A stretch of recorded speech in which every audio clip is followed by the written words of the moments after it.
Welcome back to the Ed Morrissey Show. As always, the Prince of Twitter, the Regent of RedState.com, Andrew Malcolm, at AH Malcolm on Twitter, of course, RedState.com. Also on Instagram, although I think most of what you do is basically on Twitter. Right? Yeah.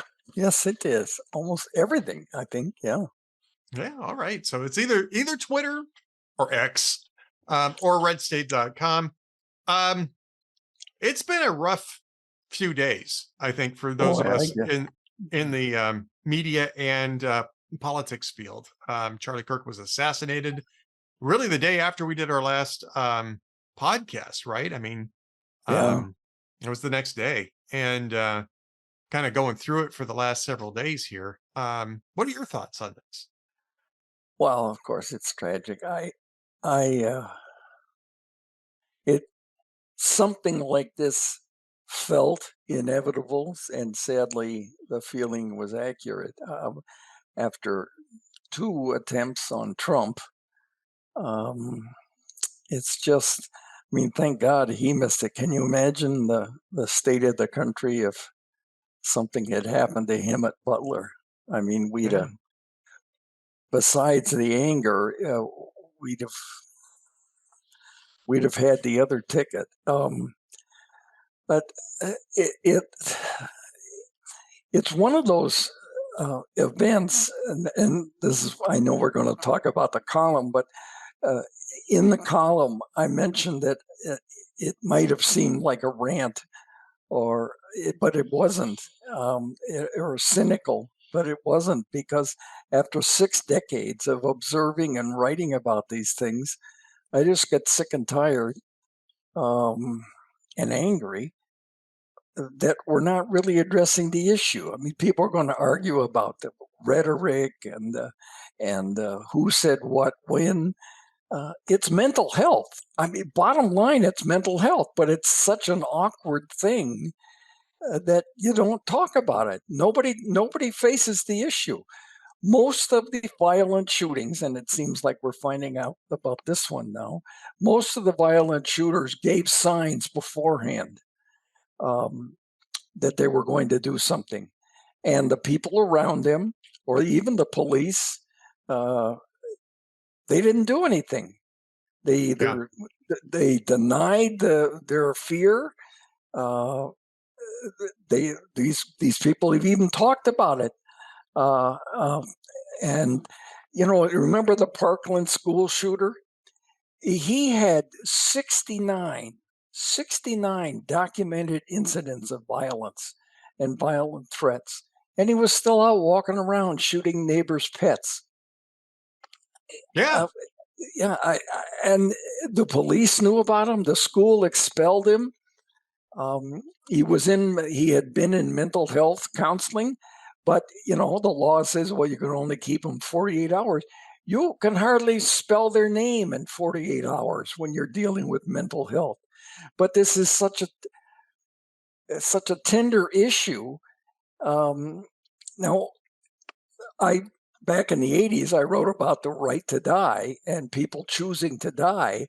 And boy, that was a sensitive thing. And now they have hospice where people said, okay, that's enough. I don't want to, we can keep my body going a lot longer than I want to be in it. And so there is hope that things will change. But in the meantime, innocent people like that poor woman in Charlotte, they end up dead. They never even knew what hit them. And it's just sickening. And of course, it was a big name, big person, important person who was killed last week. But this is happening way too much. I mean, I think the difference is that I'm not excusing taking shots at politicians, right? You had 2 assassination attempts on Trump. Charlie Kirk wasn't a politician, right? He was just a guy who wanted to. He's a guy on the radio. He's a guy who his whole thing was going to have debates and conversations with people. All he wanted to do was go talk to people and open up the conversation, right? And he But got he killed. he was associated with a political movement, and that was good enough to off him. And it's yes, violent language is hurtful.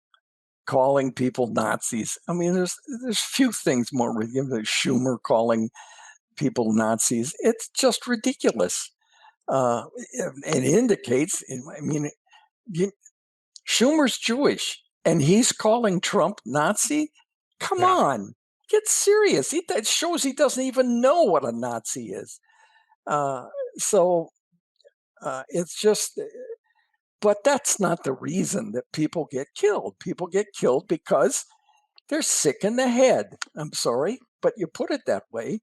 And people don't want to face it because, they have civil rights. Well, so did the victims have civil rights, and they lost them.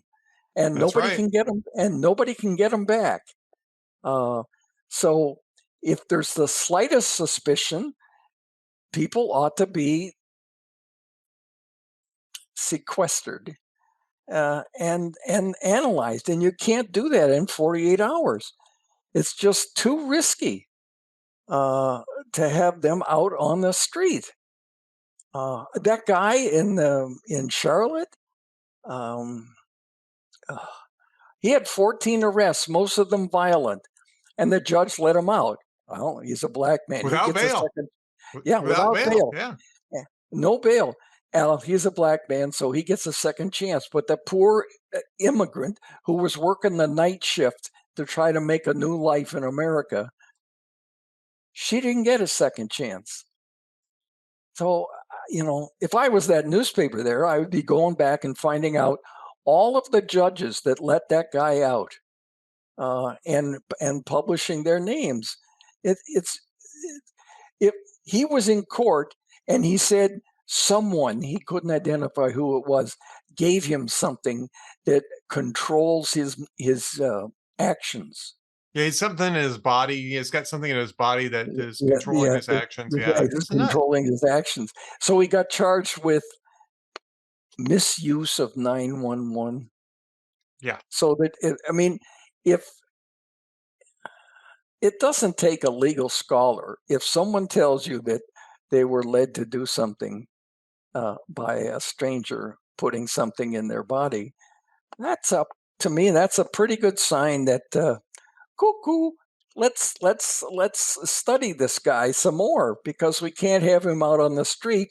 What if that powerful powerful element in his body makes him kill somebody?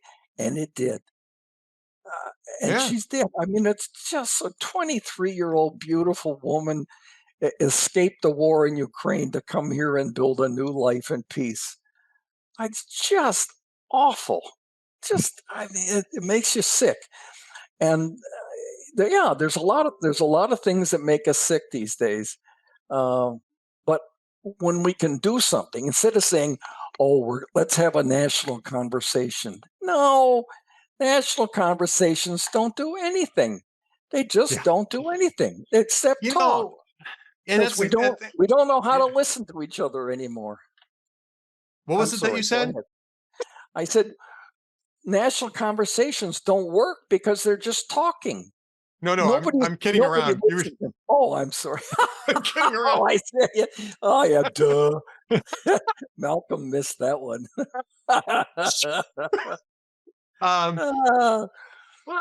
But yes, and I have thoughts on that. Now, this is Andrew's column from Sunday, yesterday, as we're recording this. Facing American national conversations are just not the answer anymore.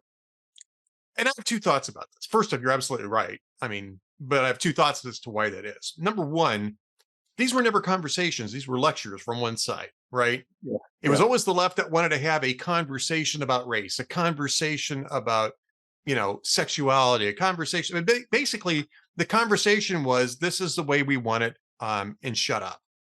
So they're never conversations. But the problem with this idea, and the reason, let me back up. The reason why that is that I was just talking to Seth Leibson about this. And I wrote about it too today, in regards to some remarks that Amy Coney Barrett made on Hugh Hewitt's show. Good remarks. I'm not criticizing her remarks. I just don't think it went deep enough. The problem is that people have been formed in an educational system that has abandoned education for indoctrination. And they don't know how to have conversations anymore because these people are brought forward in an indoctrination system that prevents them from even accessing competing thoughts and values and ideas, right? They are barred from that experience, to the point, and this started popping up a few years ago, when college students at certain colleges were confronted with competing values. They had to be they called it triggering and traumatizing, and they had to retreat to safe rooms with stuffed animals and stuff like that to treat their trauma from being disagreed with at a university. Yeah. Those are the people who are on Twitter right now cheering the death of somebody that they see as an enemy rather than just somebody whose ideas they disagree with. And it's not everybody who goes through these systems, but this is what the system is oriented to produce. They are not producing well-rounded, well-formed American men and women who can listen, who can listen, right? Who can debate, who can understand that there are competing ideas and that they should think very carefully about which ideas that they're going to embrace, and then learn what we in the religious realm would call apologetics, right? And this is not apologizing for your religion, by the way. And for people who hear apologetics, this doesn't mean I'm Catholic and I'm sorry. That's not what that means.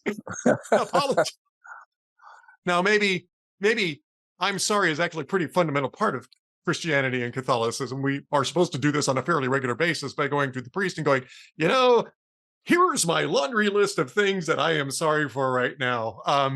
But that's not what apologetics are. Apologetics are the explanations of faith and the defenses of the tenets of faith.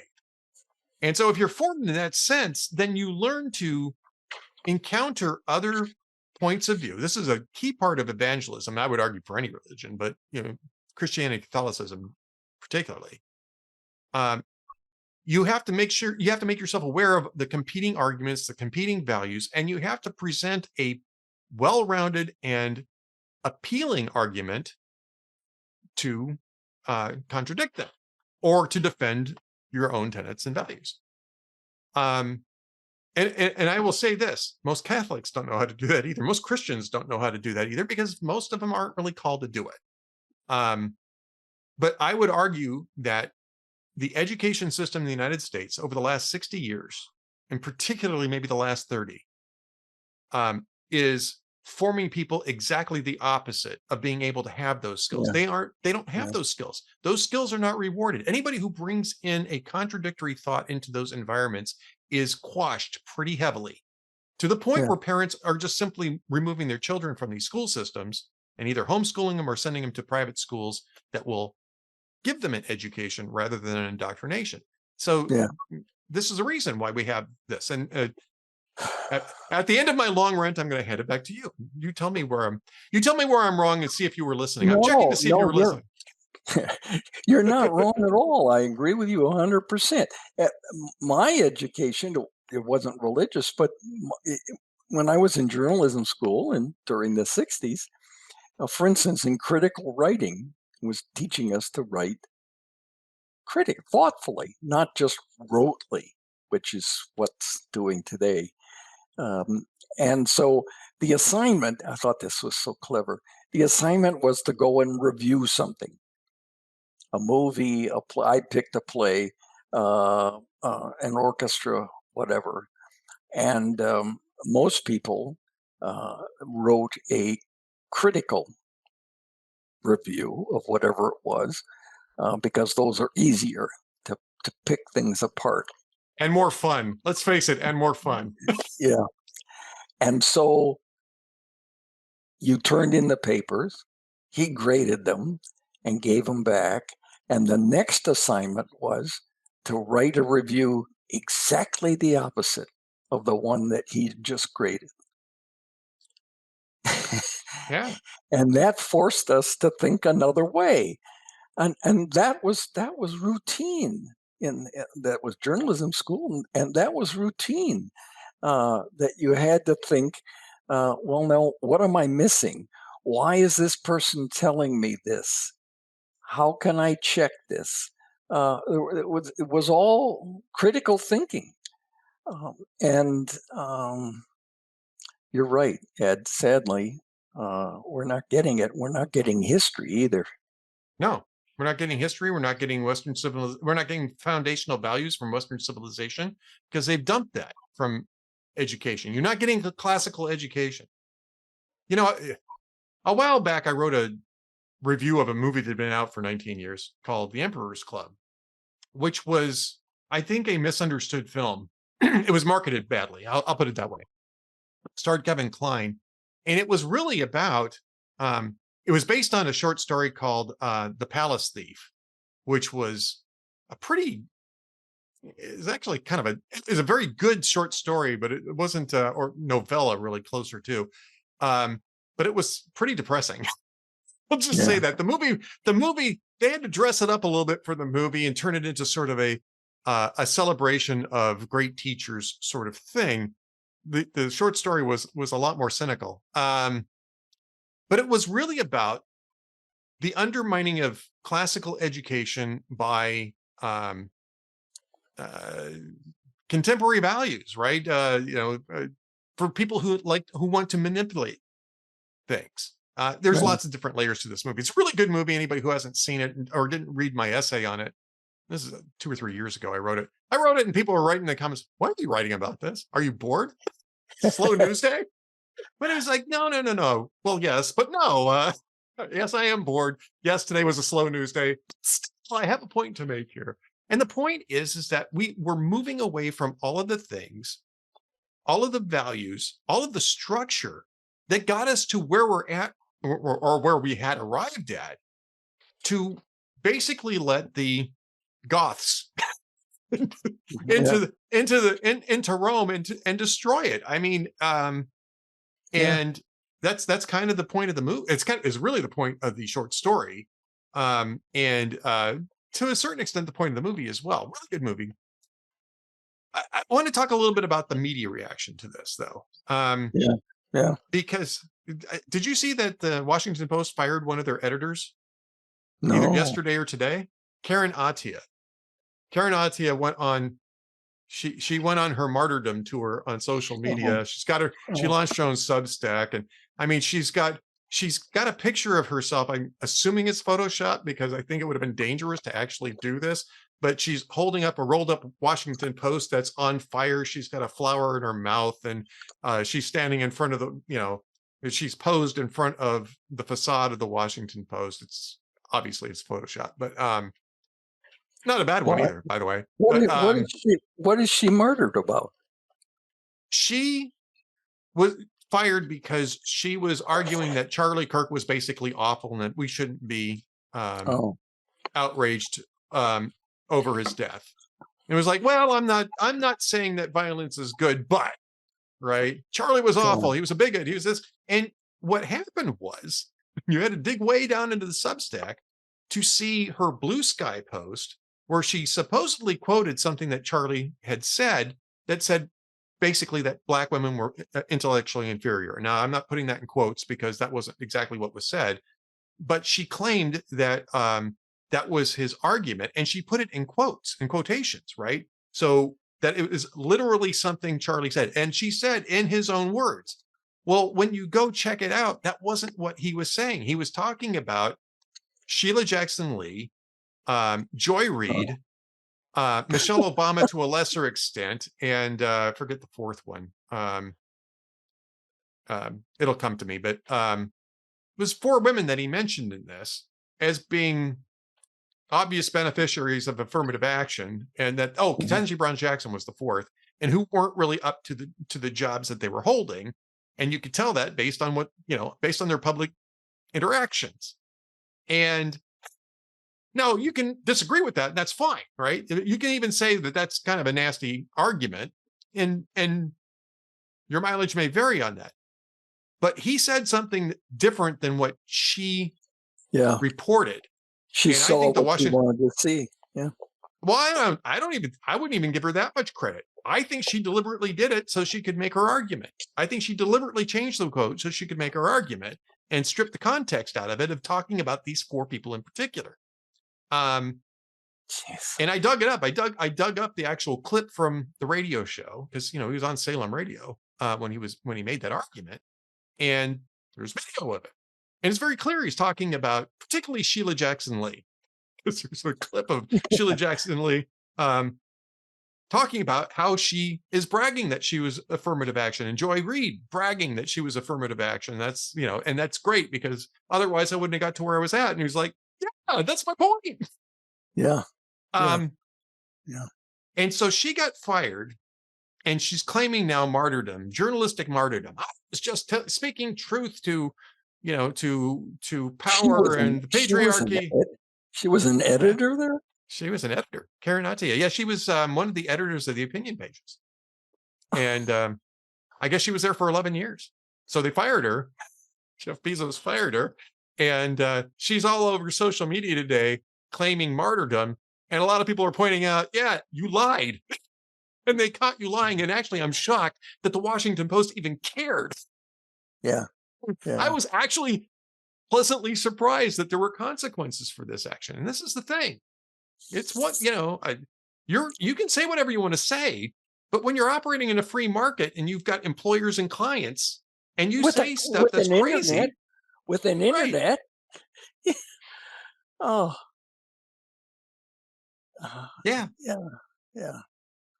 I mean, those are the consequences of your actions. Those are free market consequences of your actions. Jeff Bezos and the Washington Post, is it Will, who's the new editor Lewis? there? Is it Lewis? Will Lewis. I think that's right. Will Lewis. Will Lewis apparently didn't want to work with her anymore.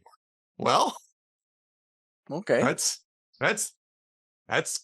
just the consequences of your actions in a free market environment. And has nothing to do with whether you can have free speech or not. In fact, she went to Substack. She can have all the free speech she wants at Substack. She's just not getting the Washington Post to fund it anymore. And she's kind of pissed about that. Yeah. Oh, I mean, what's your reaction? What are you seeing in the media? Because honestly, I think most of it's been terrible. The coverage of this has been terrible. And talking about how Charlie was a right-wing, far right guy. And so what? Yeah.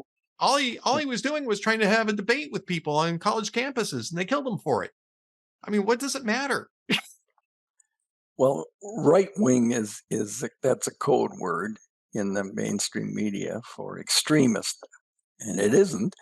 So that's what is it? The diminishment of language that, and you see it everywhere. I mean, the F word has now somehow become an adverb.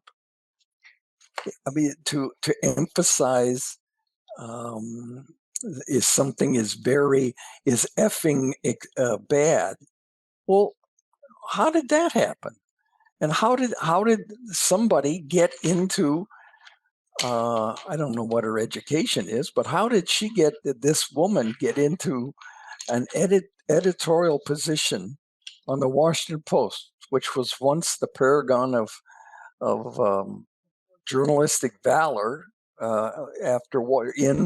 during and after Watergate, and that you and I have talked about this on our previous show, and that led to a whole generation of journalists coming in because Watergate and the Washington Post's exposure, which was magnificent journalism, was seen as fixing society. So and the movie with Robert Redford, oh my gosh, I want to be in a movie with Robert Redford.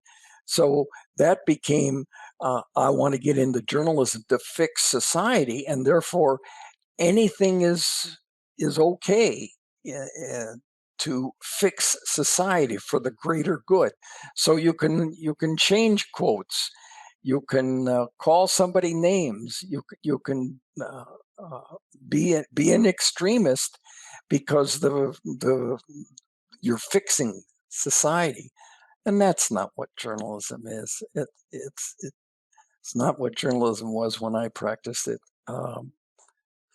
in the mainstream media in two major outlets for 4 decades. So it's sad that we've come to that. And honestly, Ed, I don't know how we're going to change it. I don't know how it's going to get reformed or fixed. I'm not sure it can be.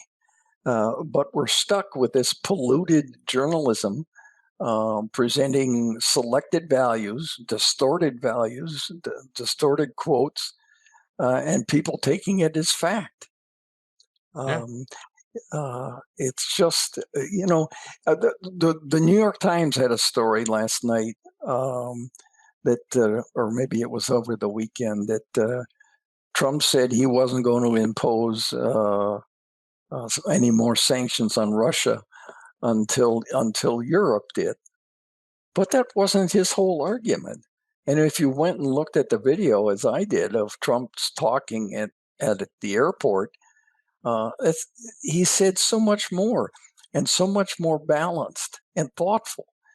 But the headline was all about as if, well, I'm not going to do it if you don't do it.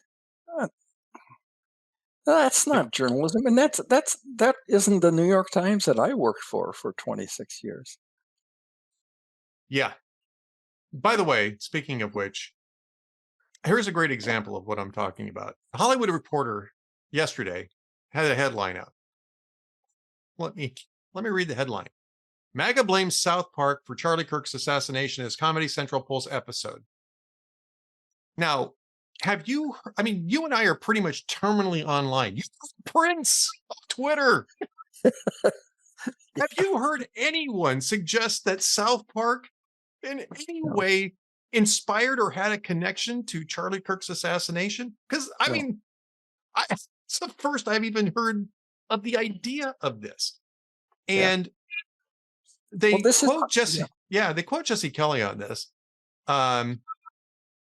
And he says, "Hey, THR and James Hibbard, there's a quote in this article supposedly from me. It's completely fabricated, as in you came up with it out of thin air. I don't even agree with the quote. It would be a good idea to retract and apologize right about now."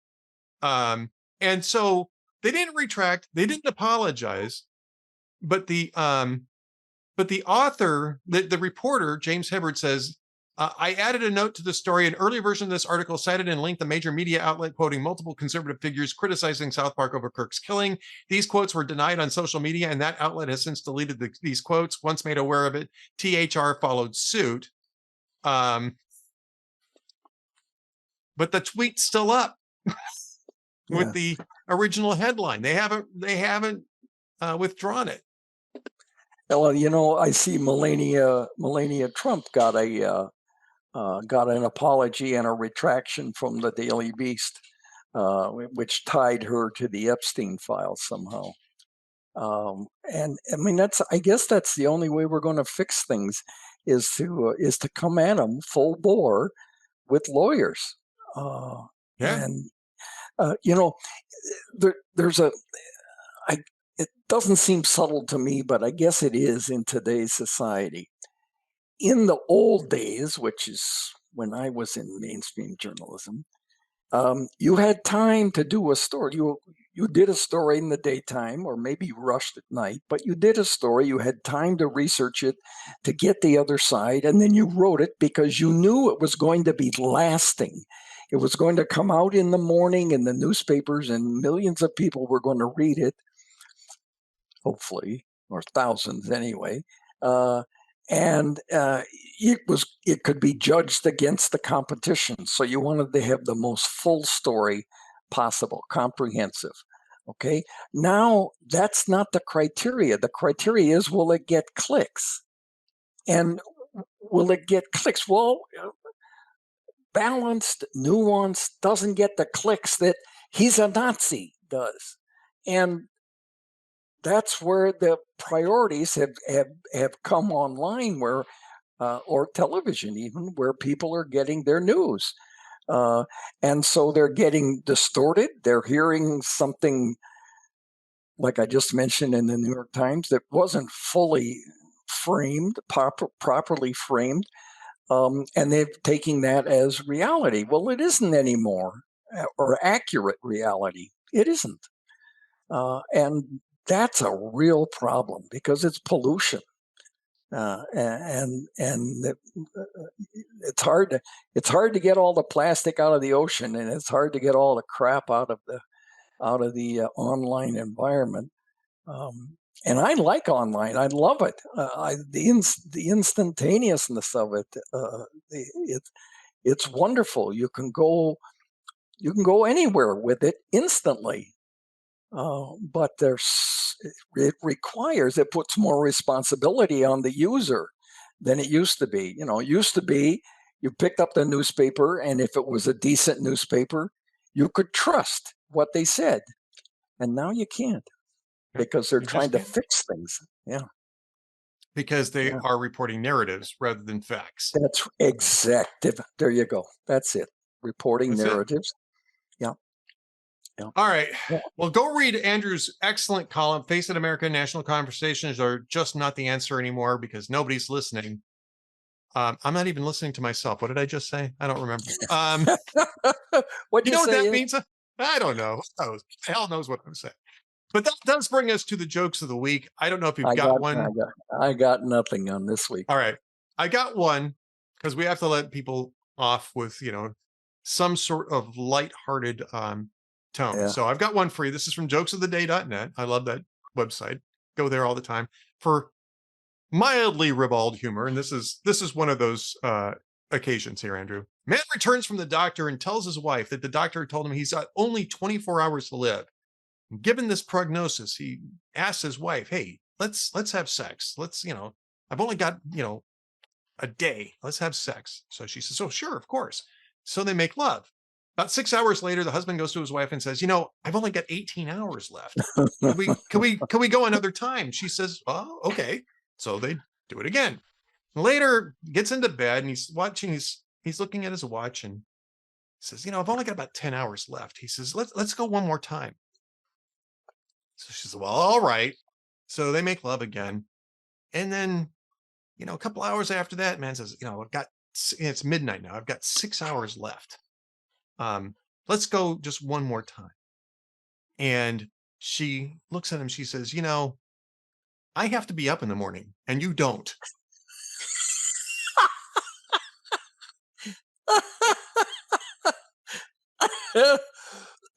Oh, yeah. Oh, okay. I wasn't sure where that was going, but it turned out okay. Yeah. All right. Well, a little ribald humor to take us out on this week's podcast. We'll be back with more jokes and hopefully some cheerier topics next week. But appreciate you being with us. And Ed can go to confession about that joke. It's just added it to the list of things I have to apologize for. It just stretched out this far now. Yeah, that's not apologetics, but the apologies are really a big part of my religion. So yes, there you go. All right. Bless Andrew your heart, Malcolm, Edward. Bless your heart. And Andrew is a big part of why I do what I do every single week. The Prince of Twitter is here at AH Malcolm on Twitter. He's at redstate.com, usually in the VIP section, but sometimes he posts his memory columns, and those are always outside the paywall. Go check those out. Andrew, thanks so much. We'll be back again next week. We sure will. Thanks, Edward. Thanks, everybody. See you then.